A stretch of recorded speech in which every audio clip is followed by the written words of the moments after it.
চট্টগ্রামের কি ভালো হবে মন্দ হবে সেটা চট্টগ্রামবাসীদের হাতে বিশেষ করে। তবে চট্টগ্রামের ভালো হলে দেশেরও ভালো, এটা অঙ্গাঙ্গিভাবে জড়িত।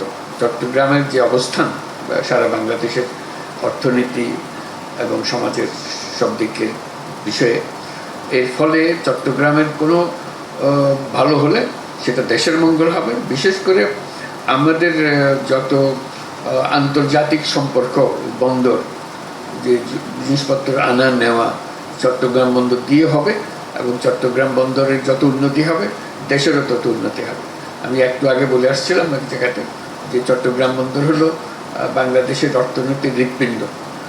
এটাকে যত মজবুত করতে পারবে হৃৎপিণ্ড, যত বড় করতে পারবেন অর্থনীতি তত মজবুত হবে, তত বড় হবে।